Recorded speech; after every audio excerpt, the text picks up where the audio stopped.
আরো জোরে কোন আল্লাহু আকবার। প্রিয় বন্ধুগণ, মুসা আলাইহিস সালাম বঙ্গ মানুষ তো প্রিয় বন্ধুগণ, আল্লাহ রাব্বুল আলামিন আপনাকে আমাকে কোরআন শোনার মতো একটা সুন্দর পরিবেশ আল্লাহ দান করেছে। মাইক খুব ভালো, মাইক ভাই খুব ভালো মাইক, ঠিক আছে। কইনুরের মাইক নাকি? ও আচ্ছা, কইনুর মহব্বত হয়েছে, খুব ভালো মানুষ কইনুর, খুব ভালো মানুষ। ওনার মা ওনার এই মাইকে ওয়াজ করতেছে 22 বছর, সেই কইনুর ভাই বেদকাশী, খুব ভালো। আল্লাহ প্রিয় বন্ধুগণ, তবে আল্লাহ পাক রব্বুল আলামিন মুসা নবীকে যেতে বললেন ফেরাউনের কাছে, কেন সে সীমা লঙ্ঘন করেছে, আর সীমা লঙ্ঘন যারা করে তাদের পতন অনিবার্য প্রমাণ করে গেছে শেখ হাসিনা। কথা বলে ঠিক লাগে, কোনো মিস নেই। এইরকম একটা মাহফিলের পারমিশন নেওয়ার জন্য কর্তৃপক্ষ থানায় হাঁটতে হাঁটতে পায়ের নিচের চামড়া উঠে যেত। কথা বলে ঠিক আছে, তারপরে অনুমতি দিত না। ওসির কাছে যাবেন, অনুমতি হবে না, ওপরের চাপ। এখন ওপরের চাপ যে কি, এর ব্যাখ্যা কেউ করে না। যাও তুমি ডিসির কাছে। ডিসির কাছে যখন আপনারা গেছেন, ডিসি সাহেব বলছেন অনুমতি দেওয়া যাবে না, ওপরের চাপ। স্যার, আমার আব্বা সবরে জানি, তোর বাপ মরার টাইম পাই, সব ওপরের চাপ। প্রিয় বন্ধুগণ, আমি আপনাদের সম্মুখে একটা কথা বলতে চাই। তারা বারবার বলতো ওপরের চাপ, ওপরের চাপ। এই কথাটা আল্লাহ পাক রব্বুল আলামিন তার শাহী দরবারে এমন ভাবে কবুল করেছে। 5 তারিখে যখন বৈষম্য বিরোধী ছাত্র আন্দোলন শুরু হয়ে গেল, বারবার তারা বলতো ওপরের চাপ, ওপরের চাপ। কথাটা আল্লাহ পাক রব্বুল আলামিন এমন ভাবে কবুল করেছে, 5 তারিখে জালেম হাসিনার পতন হয়েছে নিজ হেলিকপ্টারের উপর দিয়ে। কথা বলেন ঠিক না বেঠে? এটাই হলো সেই ওপরের চাপ। আচ্ছা, আপনারা বলেন পতন হয়েছে নিচে দিয়ে না উপর দিয়ে? তবে এতদিন ব্যাখ্যা করিনি, এখন দেখতেছি এই সেই ব্যাখ্যা। অনেক খরচ শুনে আপনারা নিতরণ স্তব্ধ হয়ে গেছেন। 2টা হাত তুলে বন্দুকের নালার মতো হাত শক্ত করে আমার সাথে একটা এমন আওয়াজ দিবেন যেন নবকি ঘাঘাট পর্যন্ত আওয়াজ চলে যায়। পারবেন ইনশাআল্লাহ? 2 হাত তুলে। ও ভাই, দাড়ি ছাটা লোকের পিছনে স্লোগান দিয়ে কোনো ফায়দা নেই। আল্লাহু আকবার বললে খুশি হন যিনি, তিনি কে? আরো ধরে কোন কে? অমুক ভাইয়ের চরিত্র ফুলের মতো পবিত্র, নামাজ পড়েন একত্র, মদ খায় নিত্য নিত্য, শয়তানের 1 নম্বর ভক্ত, আলেমদের খায় তাজা রক্ত। কথা বলে ঠিক না বেঠি?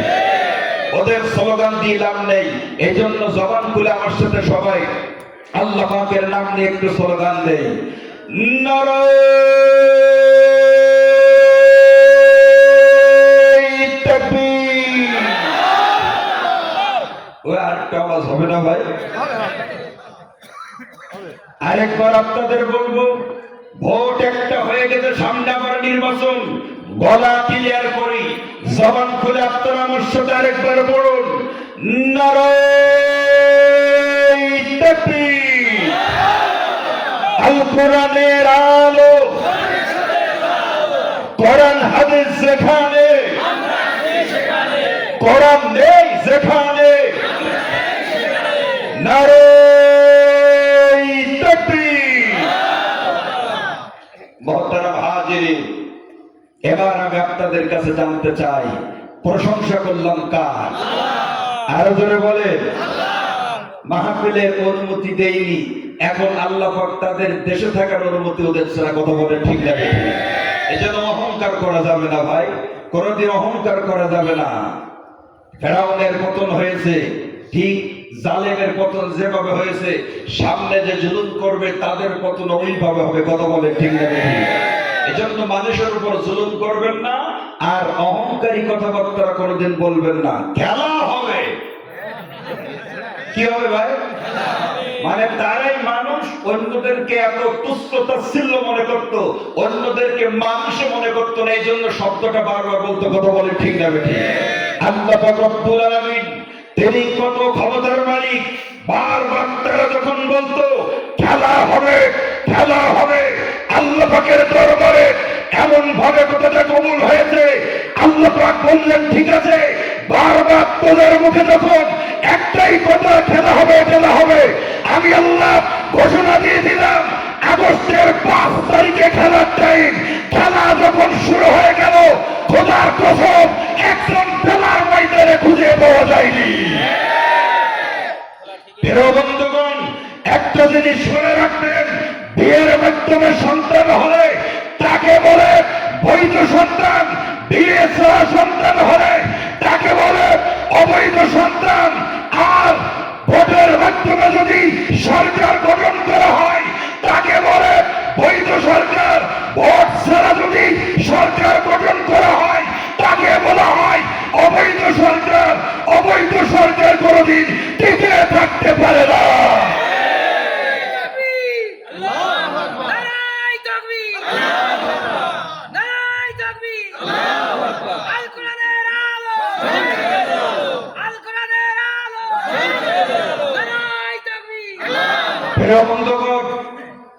একটা মানুষ তার সারা জীবনে যত খুশি হয়েছে, আপনারা বাঘের মতো গগনভেদী চিৎকার দিয়ে বলেন, একটা মানুষ সারা জীবনে যত খুশি হয়েছে, আমার মনে হয় জালেম হাসিনার পতনের পরে এর চেয়ে বড় খুশি একটা মানুষ জীবনে আর কোনোদিন হয়নি। তো হাত তুলে কোন কথা ঠিক? ঠিক বললেও ঠিক, নাও বললে ঠিক। এজন্য ভাই জুলুম করা যাবে না, জুলুম করা যাবে না ভাই, কারোর উপরে জুলুম করা যাবে না। আইবের শাসন, বঙ্গবন্ধুর ভাষণ, জিয়া কেটেছে খান, এরশাদের নানান্তর, বদরুদ্দিন মহিউদ্দিন, সব কিছু দেখা শেষ। আমরা বাংলাদেশে দেখতে চাই একটু কোরআনী বাংলাদেশ। কথা বলেন ঠিক না বেঠে? কোরআনের বাংলাদেশ আমরা দেখতে রাজি কি রাজি না? এবার যে কথাটা বলতেছিলাম, এশার 4 রাকাত ফরজ কিভাবে ধার্য হলো? ফেরাউন বলল, মুসা নবীকে বলল, আল্লাহ যাও ফেরাউনের কাছে দিনের দাওয়াত নিয়ে যখন গেছে, ফেরাউন তখন বলল, তুমি তো প্রায় সময় আমাকে দাওয়াত দাও, তোমার রবকে জিজ্ঞেস করো। কারণ ফেরাউন তো নিজেই খোদা বলে দাবি করেছিল, আল্লাহ বলে দাবি করেছিল। শুধু আল্লাহ না, সে বলছিল আনা রব্বুকুমুল আলা, আল্লাহর ভেতরে আমি বড় আল্লাহ। এই দাবি করার কারণে সে বলল, তোমার খোদার কাছে জিজ্ঞেস করো, আমি খোদা যদি তোমার খোদার উপরে ঈমান আনি, তোমার খোদা আমাকে কি পুরস্কারে পুরস্কৃত করবে। ভালো করে বুঝবেন, এশার 4 রাকাত। আশরাফ আলী থানভী রহমাতুল্লাহ আলাইহি, মুজাদ্দিদে মিল্লাহ, হাকিমুল উম্মাহ, উনি লেখছেন তার খুতবার ভেতরে, আল্লাহ পাক মুসা নবীকে জানিয়ে দিলেন, ও মুসা, ফেরাউনকে জানিয়ে দাও, যদি সে ঈমান আনে আমি 4টা পুরস্কারে তাকে পুরস্কৃত করব। দুহাত তুলে কোন সুবহানাল্লাহ। প্রিয় বন্ধুগণ, আল্লাহ পাক রব্বুল আলামিন এবার তিনি ডাক দিয়ে বলেন, ও মুসা, তুমি তাকে জানিয়ে দাও আমি আল্লাহ 1 নম্বর পুরস্কার দেব যদি ফেরাউন আমার উপরে ঈমান আনে। 1 নম্বর, যতদিন ফেরাউন দুনিয়ার বুকে জিন্দা থাকবে কোনদিন ফেরাউনের রোগ ব্যাধি হবে না, রোগ ব্যাধি কোনদিন হবে না। আর 2 নম্বর পুরস্কার তুমি তাকে জানিয়ে দাও, ফেরাউন যতদিন পর্যন্ত দুনিয়ায় জীবিত থাকবে কোনদিন বুড়া হবে না। আর 3 নম্বর, কিয়ামত পর্যন্ত হায়াত পাবে। 4 নম্বর, রাষ্ট্র ক্ষমতা তার হাত ছাড়া হবে না।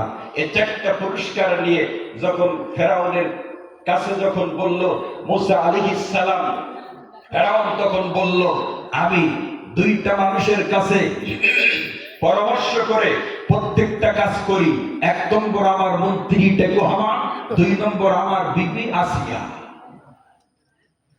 প্রথমে গেছে টেকো হামানের কাছে, আপনারা বলেন হামান লোকটা ভালো না খারাপ ভাই? হামানের কাছে যখন গেছে, যে বলছে আমি আল্লাহ পাকের উপরে ঈমান আনতে চাই, হামান তখন বুঝাচ্ছে শোনেন, আপনি তো নিজেই রব, আপনি যখন আরেক রবের উপর ঈমান আনবেন আপনি কিন্তু রব থাকতে পারবেন না, সাধারণ জনগণ হয়ে যাবেন।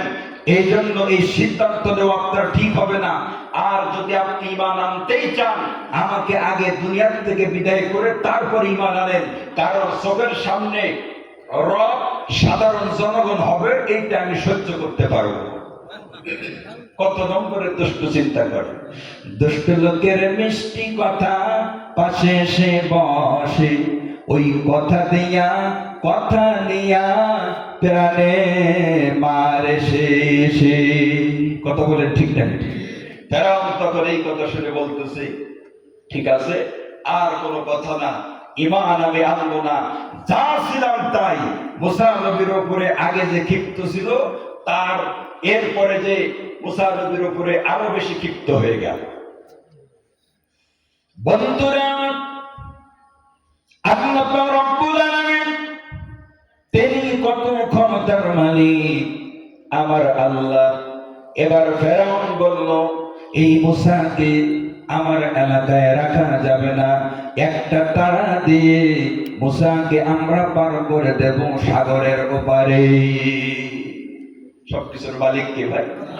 লোহিত সাগর 355 কিলোমিটার চওড়া।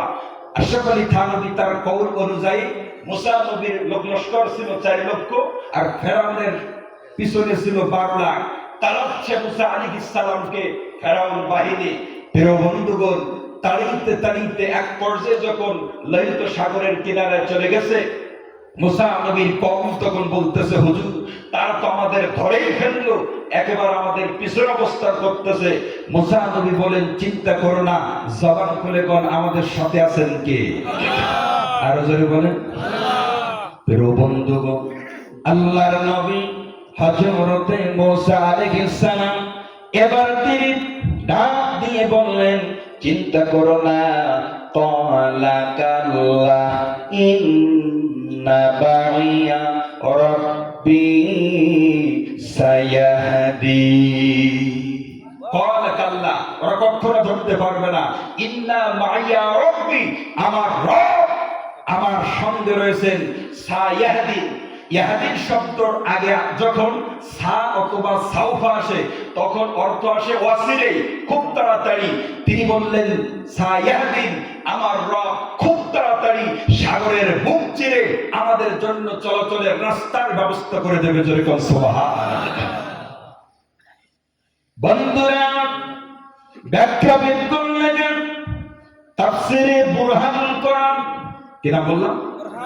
তাফসীরে বুরহানুল কোরআন 2 নম্বর খণ্ডের ভিতরে মুসান্নেফ লেখেন, এই কথা যখন বললেন আমার আল্লাহ সঙ্গে সঙ্গে একটা নয়, দুইটা নয়, সাগরের ভেতর দিয়ে 12টা রাস্তা আমার আল্লাহ তৈরি করে দিলেন।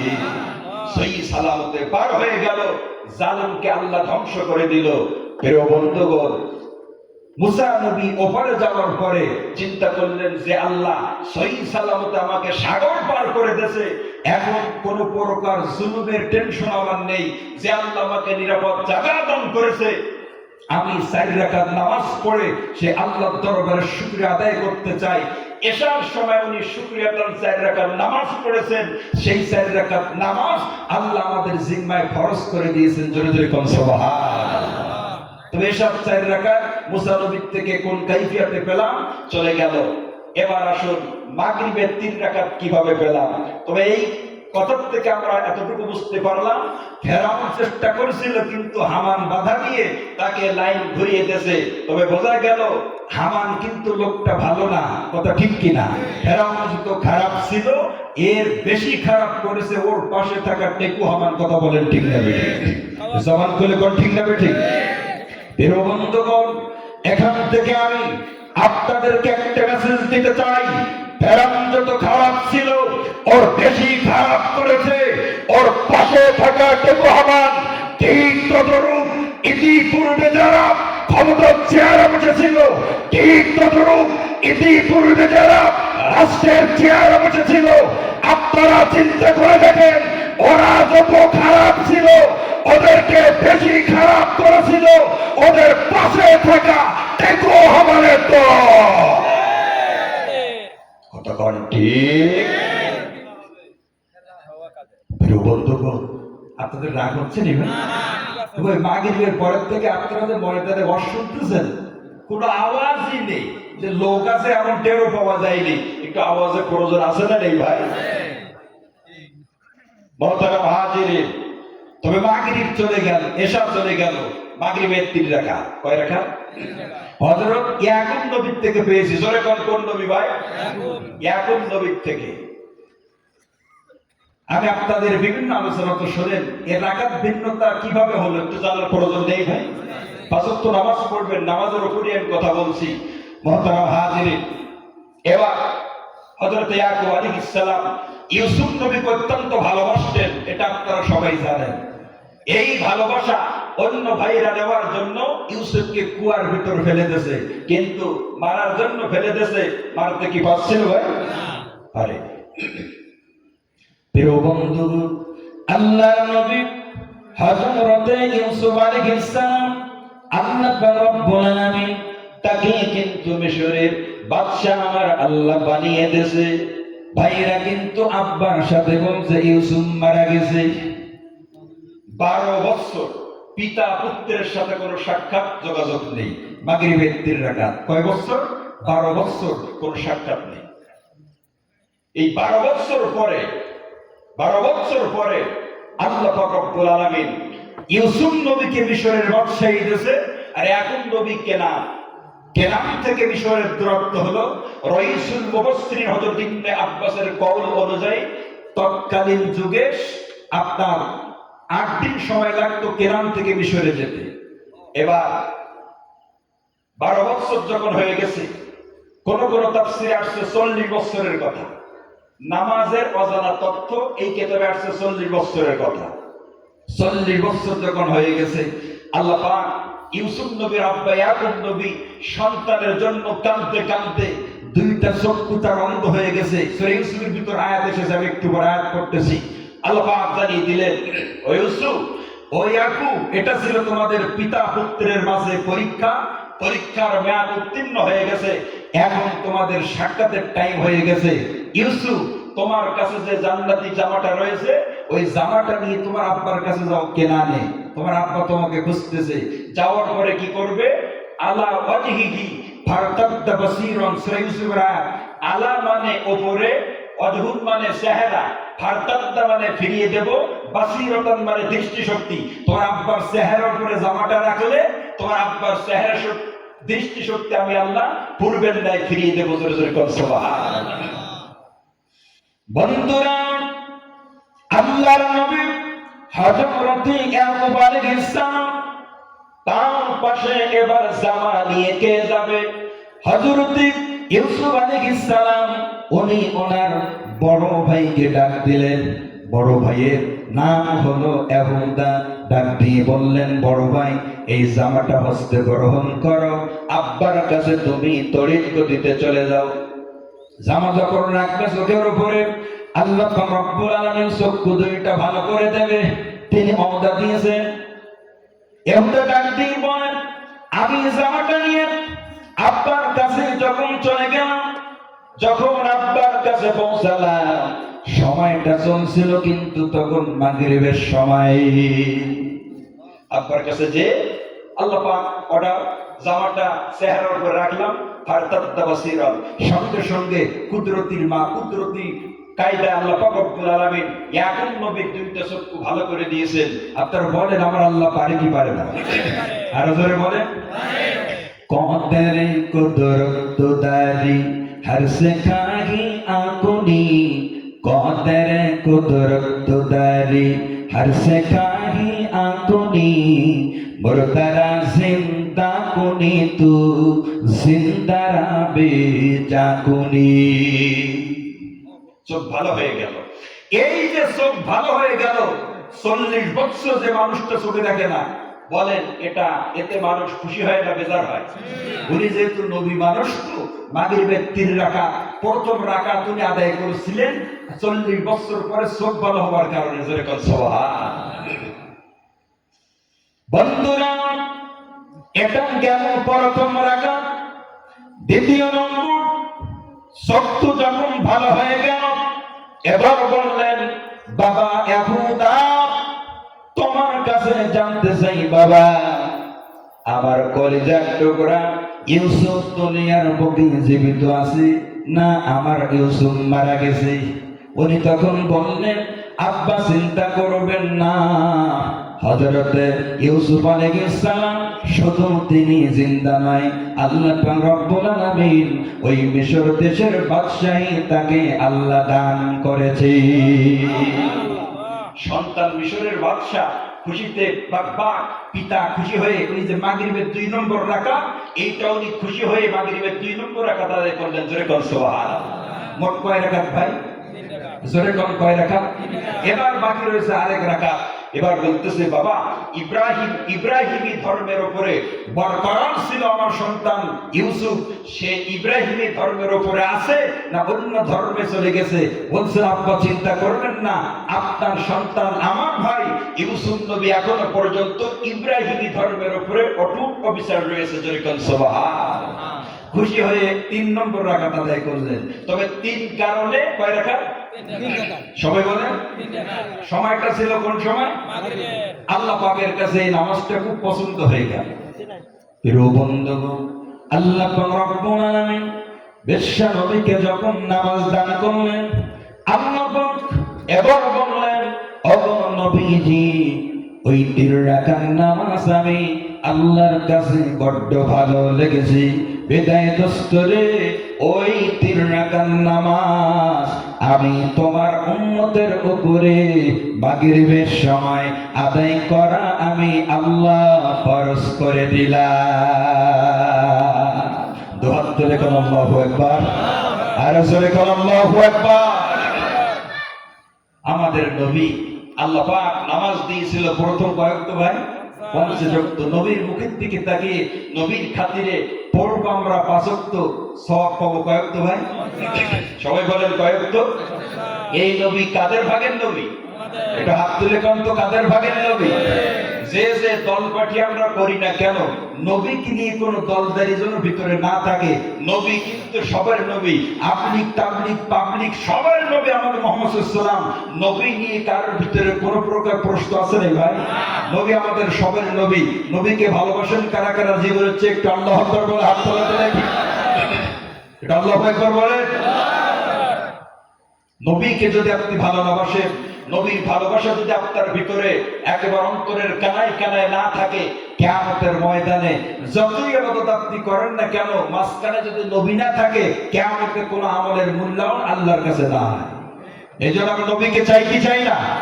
প্রিয় বন্ধুগণ, মুখে শুধু চেয়ে ক্ষান্ত থাকলে হবে না, মুখে শুধু নবীর ভালোবাসা করে দাবি করলে হবে না, কাজ করে কিন্তু প্রমাণ করতে হবে আমরা নবীকে ভালোবাসি। ও মুসলমান, আমি আপনাদের কাছে জানতে চাই, নবীর জন্য যদি জীবন দিতে হয়, নবীর জন্য যদি ফাঁসির কাস্তে ঝুলতে হয়, নবীর জন্য যদি বন্দুকের গুলিতে বন্দুকের গুলিতে যদি বুক সাজনা হয়ে যায়, ও মুসলমান, নবীর জন্য জীবন দিতে, নবীর জন্য জীবন দিতে প্রস্তুত আছেন কারা কারা? আল্লাহু আকবার বলে হাত তোলো। একটা জিনিস মনে রাখবেন, ওয়ালিদ ইবনে মুগীরা আল্লাহর নবীকে বলছিল পাগল। পাগল বলার সঙ্গে সঙ্গে আল্লাহ পাক রব্বুল আলামিন বিশ্ববাসীকে জানিয়ে দিলেন, ওয়ালিদ ইবনে মুগীরা সে একটা জার সন্তান। এই ঘোষণা কার? হাত তুলে কোন কার? ওয়ালিদ ইবনে মুগীরা নবীকে পাগল বলার কারণে আল্লাহ জানিয়ে দিলেন, ওয়ালিদ ইবনে মুগীরা একটা জার সন্তান। এখন থেকে আমি আপনাদেরকে স্পষ্ট ভাষায় বলতে চাই, এই দুনিয়ার বুকে যারা নবীকে নিয়ে বাজে মন্তব্য করবে, এই দুনিয়ায় যারা নবীকে নিয়ে কটূক্তি করবে, বর্তমান জমানার হাইব্রিড সাথে যার সন্তান ওই ব্যক্তি, এতে কোনো সন্দেহ না? নবী কোন কথা আমাদের ভেতরে নেই। আমরা জীবনের চেয়ে নবীকে ভালোবাসি, কথা বল ঠিক না বেটি? জোরে কর ঠিক না বেটি? মহতারাম হাজিরিন, তবে এশা চলে গেল, মাগরিব চলে গেল, আসরের 4 রাকাত। জোরে কর কয় রাকাত? সবাই বলে, মানে আপনাদের কষ্ট হইল শেষ নামাবো ইনশাল্লাহ, রাত তুলে কোন শেষ নামাই দেবো ইনশাল্লাহ। আসরের 4 রাকাত, এই 4 রাকাত পেয়েছি হযরত ইউনূস নবীর থেকে। কোন নবী ভাই? সবাই বলেন কোন নবী? ইউনূস নবী। আল্লাহ পাক ইরাকের মৌসুল শহরে দ্বীনের দাওয়াতের জন্য ইউনূস নবীকে আল্লাহ পাক প্রেরণ করেছিলেন।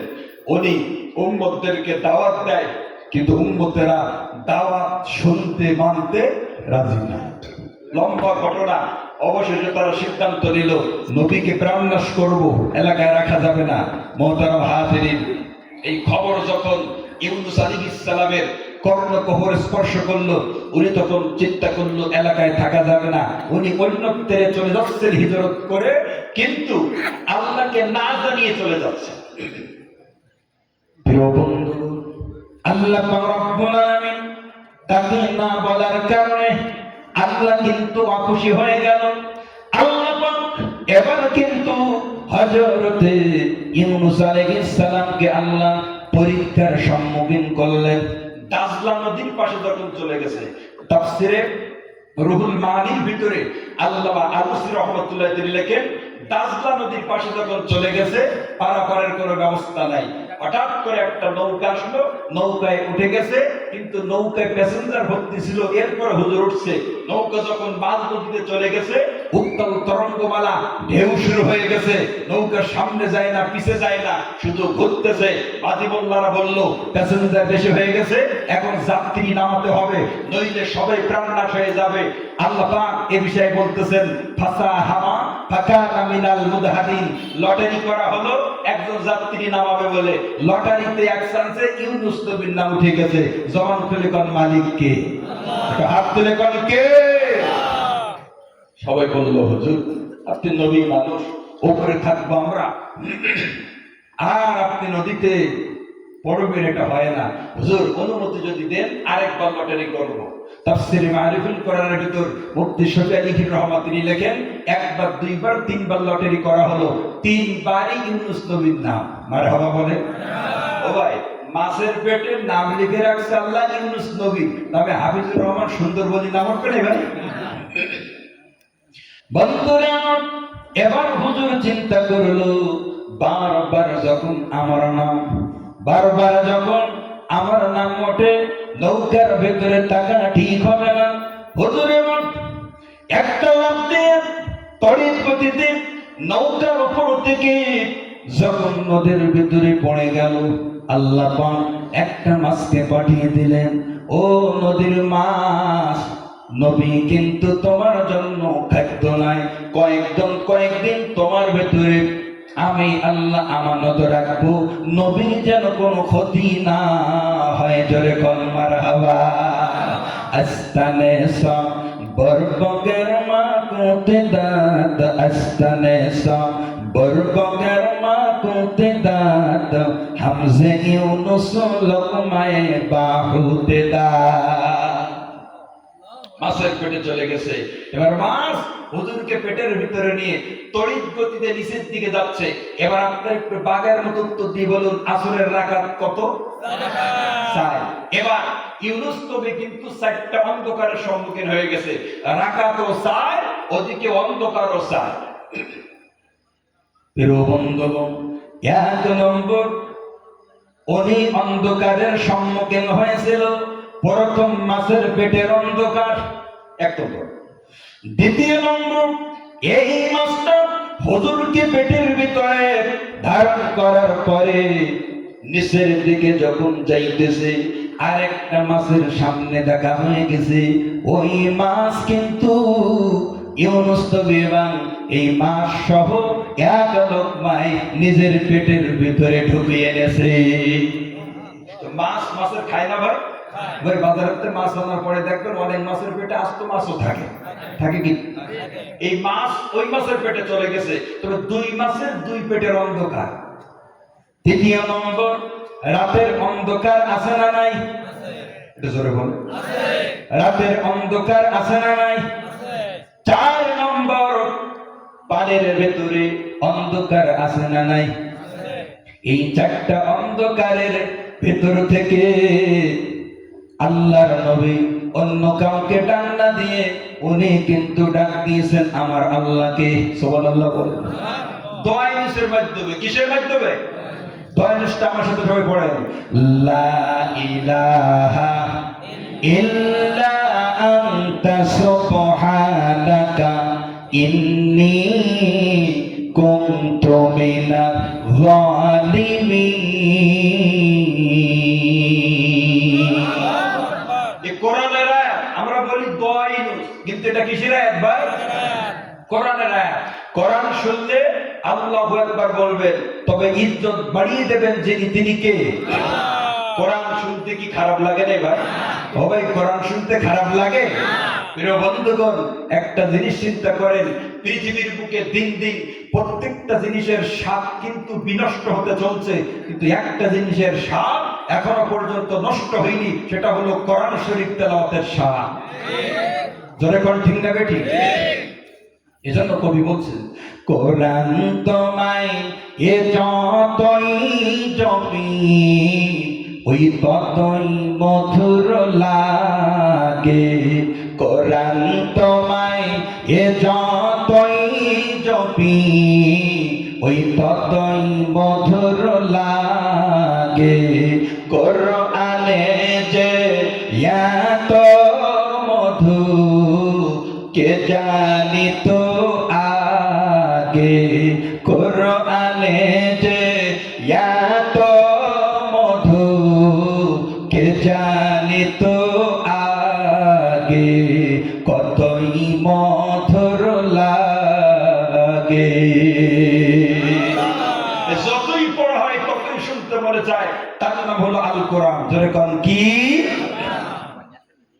প্রিয় বন্ধুগণ, আল্লাহ রাব্বুল আলামিন এবার উনি যখন দোয়া ইউনুস পড়লেন, আল্লাহ পাক দোয়া ইউনুসের মাধ্যমে তিনি বললেন, লা ইলাহা ইল্লা আনতা, আপনি ছাড়া কোনো ইলাহা নাই।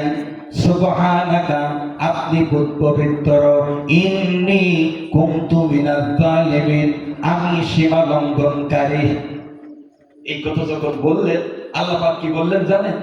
উনি যে অপরাধী, এই কথাটা কিন্তু উনি আল্লাহর কাছে পেশ করলেন। আল্লাহ খুশি হয়ে গেলেন। অপরাধ করে কেউ যদি স্বীকার করে, এতে রব খুশি হয় না বেজার হয়? সঙ্গে সঙ্গে আমার আল্লাহ ডাক দিয়ে বলেন, ফাস্তাজাবনা লাহু ওয়া নাজাইনাহু মিনাল গাম্মি ওয়া কাযালিকা নুনজিল মুমিনিন। আমি তোমার ডাকে উত্তর দিলাম।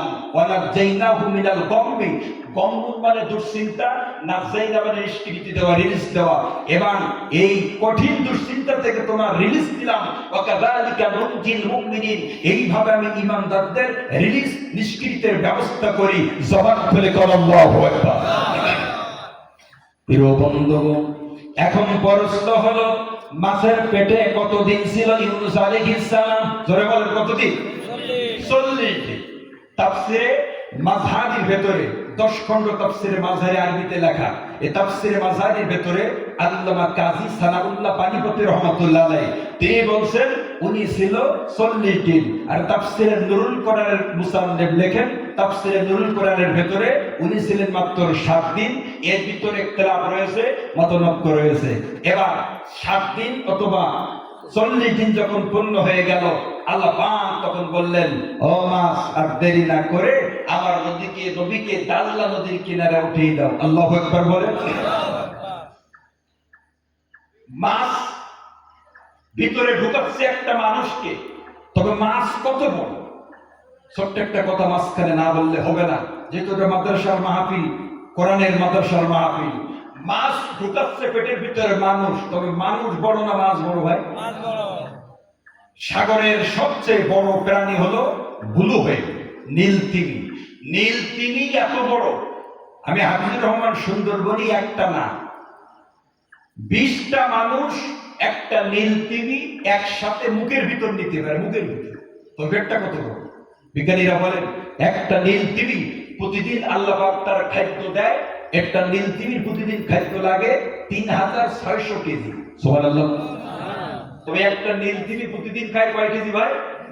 এটা বোঝার চেষ্টা করবেন। অল্প টাইম তো একটু তাড়াহুড়ো করে বলছি, এক্ষুনি আমি নেমে যাবো, প্রধান বক্তা আসবে, আমি আপনার থেকে দোয়া দেবো ইনশাআল্লাহ। এই নীল তিমি প্রতিদিন খায় 3600 কেজি। আর আপনার আমার সন্তান, আমরা যারা মাদ্রাসা দিতে ভয় পাই আর কি বলি, আলেম বানানো যাবে না, ও খাবে কি করে? হাফেজ বানানো যাবে না, ও চলবে কি করে? ও ভাই, ওই যার নিয়ে আপনি চিন্তা করতেছেন, আপনার সন্তান সারাদিন কয় কেজি খায়? একটু জোরে বলেন, কয় কেজি? সারাদিন একটা মানুষ কয় কেজি চাউলের ভাত খায়? 1.5 কেজি না, ধরেন 2 কেজি। তবে আপনি যার নিয়ে চিন্তা করতেছেন ও খাবে কি করে, ও খাচ্ছে সারাদিন 2 কেজি। আর ওই সাগরের ভেতরে নীলতিমি, কোটি কোটি নীলতিমি, 3600 কেজি একটার লাগে। কোটি কোটি নীলতিমিকে আল্লাহ পাক 3 ওয়াক্ত খাওয়াচ্ছেন। কোন ব্যাংকে চাকরি নেই, নবকি বাজারে দোকান নেই, কোন ব্যবসা বাণিজ্য নেই, 3 ওয়াক্ত এই নীলতিমিকে খাওয়াচ্ছেন যিনি। জবান খুলে কোন সেই রবের নাম কি? আল্লাহ। হাত তুলে কোন কি? সে আল্লাহর উপরে ভরসা করছিল, তার রিজিকের কোনো ঘাটতি নেই, শুধু বাড়তি। আর আপনি আমি আল্লাহর উপরে ভরসা ঠিক মতন করি না, বাড়তি না, শুধু ঘাটতি। কিন্তু মনে রাখবেন, এই যে কোরআনকে অপমান করলেন, যে যদি হাফেজ হয় খাবে কি করে, এতে কিন্তু আল্লাহ আপনার উপর খুশি হবে না। কয়েকদিন পরে দেখবেন আল্লাহ বলবে, বান্দা তোর খাবার নিয়ে যখন এত চিন্তা, তোর এমন ডায়াবেটিস বাড়িয়ে দেব, তোর জন্য সারা জীবন ভাত খাওয়া হারাম। এমন ডায়াবেটিস বাড়বে, ডাক্তার বলবে ভাত খাওয়া যাবে না, তুই শুধু সারাদিন খাবি আটা, মানে রুটি, আটা, তুই খাবি সারাদিন আটা। আর 20-25 খান গাড়ি করে সাতক্ষীরা ঢাকা রোডে চলে, একটা গাড়িতে তোর চলা যাবে না। যে ডায়াবেটিস বেঁধে গেছে, তোর 2টা ডিউটি, সকালে হাঁটা, সারাদিন আটা, হাঁটা, আটা, হাঁটা, আটা। ঠিক আছে, একদম বাস্তব কথা ভাই। অহংকার করবেন, আল্লাহ হাসিনার মতো ফেলেই দেবেন। সুবহানাল্লাহ। এজন্য ভাই, আল্লাহর সাথে পাল্লা দেওয়া যায় না। যায় কি ভাই? যায়। এবার দোয়া যখন উনি পড়লেন, আল্লাহ রাব্বুল আলামিন নিষ্কৃতি রিলিজের ব্যবস্থা করে দিলেন। মাছের পেট থেকে যখন বাইর হলো দাজলা নদীর কিনারায়, তখন রক্ত চলছিল, আসরের রক্ত। মারহাবা বলেন। প্রিয় বন্ধু, আল্লাহ পাক রব্বুল আলামিন রক্ত যখন চলছিল, আসরের রক্ত, আল্লাহ পাক এবার বললেন, ও মাছ, তুমি তাকে উঠিয়ে দাও। হুজুরকে মাছটা কিন্তু সহি সালামতে দাজলা নদীর কিনারায় উঠিয়ে দিল। হুজুর চিন্তা করলো, আল্লাহ এই 40 দিন মাছের পেটে ছিলাম, আল্লাহ পাক আমাকে হেফাজত করেছে। 4টা অন্ধকারের ভেতর থেকে এখন আলোর মুখ দেখিয়েছে। তা যে আল্লাহ 4টা অন্ধকার থেকে আমাকে হেফাজত করেছে, এই আসরের সময় ওই আল্লাহর দরবারে 4 রাকাত নামাজ পড়ে রবকে একটু খুশি করতে চাই। আল্লাহু আকবার বলে। তবে বিপদ তো 4টা, আবার নামাজও কয় রাকাত? 4 রাকাত নামাজ উনি আদায় করলেন দাজলা নদীর কিনারায়। তাফসীরের ভিতরে এসেছে, যেখানে আদায় করেছিলেন সেখানে পরবর্তীতে একটা মসজিদ হয়েছিল।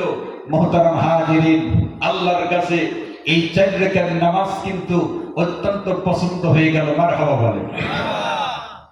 প্রিয় বন্ধুগণ, আল্লাহ পাক রব্বুল আলামিন এবার নবীকে যখন নামাজ দান করলেন, আল্লাহ পাক হুজুরকে ডাক দিয়ে বললেন, ওগো নবীজি, ওই 4 রাকাত নামাজ আমি আল্লাহর কাছে বড্ড ভালো লেগেছে।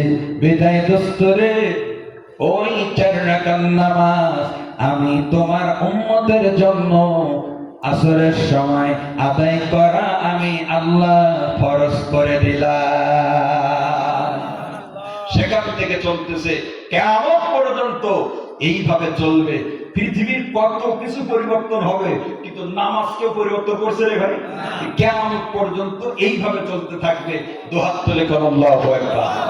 আর বাকি রয়েছে 2 ওয়াক্ত, ফজর যোহর। ফজর যোহর জোর কোন ওয়াক্ত? এই 2 ওয়াক্তের কথা আগামী বছর বললে হবে না ভাই?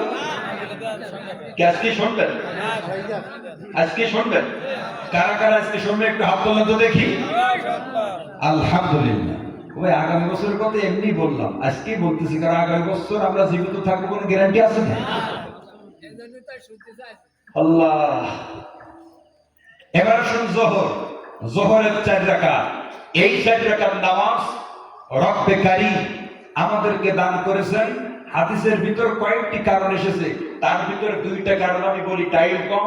1 নম্বর কারণ, দ্বিপ্রহরের সময়, জোহরের সময় আসমানের সমস্ত দরজাগুলো আল্লাহ উন্মুক্ত করে দেন, রহমতের দরজাগুলো। সুবহানাল্লাহ। বন্ধুরা, এটা কেন 1 নম্বর। 2 নম্বর, যখন জোহরের ওয়াক্ত হয়ে যায়, আমার আল্লাহ বান্দা বান্দাদের সমস্ত দোয়াগুলো আমার আল্লাহ কবুল করে নেয়। এই যে একটা গুরুত্বপূর্ণ মুহূর্ত, এই দোয়া কবুলের সময় আল্লাহ পাক বললেন, দোস্ত এই টাইমটা আপনার উম্মত খেলায় খেলায় না কাটিয়ে 4 রাকাত নামাজ আমি ধার্য করলাম, ওরা নামাজ পড়বে, আমার কাছে চাবে, যা চাবে আমি আল্লাহ তাই দেব।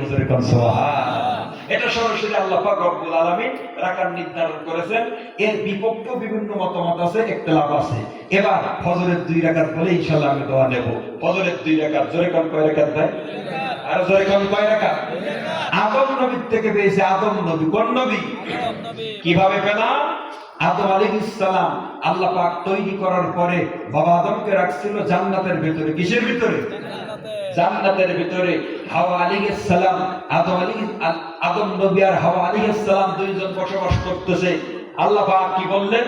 ওয়ালা তাকরাবা হাযিহিস শাজারা ফাতাকুনা মিনাজ জালিমিন। যেখানে ইচ্ছা সেখানে যাও, কিন্তু এই গাছের নিকটে যেও না, গাছের ফল খেও না। আদম নবী এই কথাটা ভুলে গিয়ে উনি ফল খেয়েছিলেন। আল্লাহ পাক ফল খাওয়ার কারণে কি বলছিল? কুল নাহবিতু মিনহা জামিআ, তোমরা দুইজন এখান থেকে নেমে যাও, জান্নাত থেকে দুনিয়ায় নেমে যাও, দুনিয়ার বুকে নেমে যাও। এখন দুনিয়ার বুকে নেমে গেলেন। আল্লাহ পাক যখন তারা ফল খাইলো, তখন সর্বপ্রথম যে প্রভাব পড়লো পোশাকের উপরে। পোশাক কিন্তু আগে জান্নাতি পোশাক দেহ থেকে পড়ে গেল, তবে হারাম জিনিস যখন ভিতরে ঢুকছে, প্রভাব পড়ছে প্রথম পোশাকের উপরে। কিসের উপর ভাই? ও ভাই, এখান থেকে একটা সূক্ষ্ম বিষয় আপনাদের মেসেজ দেই, মনোযোগ দিয়ে শুনবেন। হারাম জিনিস ভিতরে ঢুকছে, সর্বপ্রথম প্রভাব পড়ছে পোশাকের উপরে। এখান থেকে স্পষ্ট আমরা দুনিয়ায় বর্তমান দেখতে পাই, এই দুনিয়ার বুকে অনেক কোটিপতির স্ত্রী রয়েছে, বহু দামি দামি পোশাক পরে, কিন্তু পোশাক হারাম টাকার হবার কারণে ওই মহিলা কিন্তু দেহ ঢিকতে পারে না।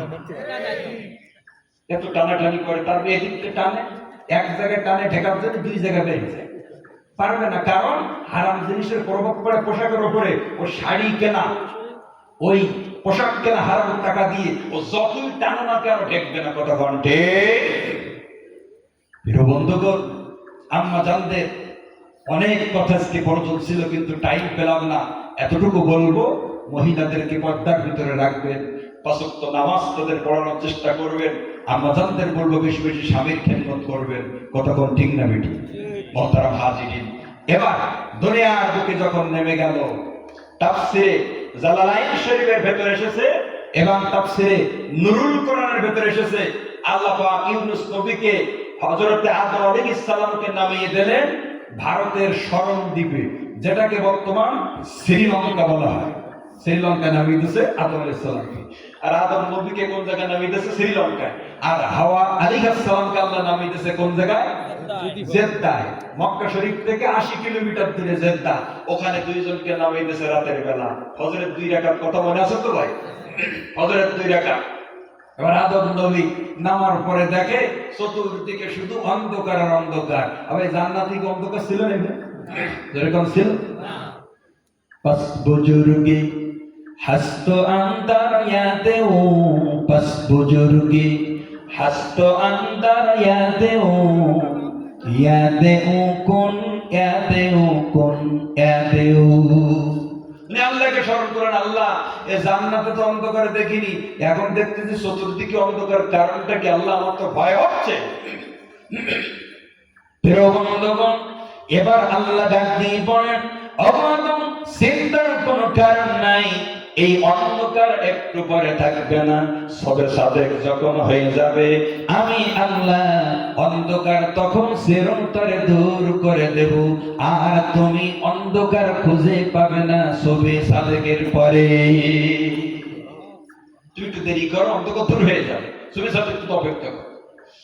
বন্ধুরা, সবে সাদেক যখন হয়ে গেল, অন্ধকার যখন দূর হয়ে গেল, আলোর ব্যবস্থা আমার আল্লাহ যখন করে দিলেন, আদম নবী তখন চিন্তা করলেন যে আল্লাহ সুন্দর একটা আলোর ব্যবস্থা আমার জন্য করেছে, এখন আমি 2 রাকাত নামাজ পড়ে ওই আল্লাহ পাকের দরবারে শুকরিয়া যদি আদায় করি আমার আল্লাহ খুশি হয়ে যাবে। এই জন্য আদম নবী যে সময় আমরা ফজরের নামাজ আদায় করে ওই সময় উনি 2 রাকাত ফজরের ফরজ নামাজ আদায় করেছিলেন। জোরে বলেন মারহাবা। ওই 2 রাকাত নামাজ রব্বে কারিমের দরবারে অত্যন্ত পছন্দ হয়ে গেল। প্রিয় বন্ধুগণ, ঠিক সেই 2 রাকাত নামাজ আল্লাহ পাক আমাদের জিম্মায় ফজরের সময় আদায় করা ফরজ করে দিয়েছেন। দুহাত তুলে কোন মারহাবা, আরো জোরে কোন মারহাবা। ও ভাই, শর্টকাট টাইমের ভিতরে তাড়াহুড়ো করে আমি ওয়াদা কিন্তু ঠিক রেখেছি, আমি ওয়াদা ভঙ্গ করছি রে ভাই। বহুত বক্তা আছে 2-1টা বাদে রেখে চলে যায়।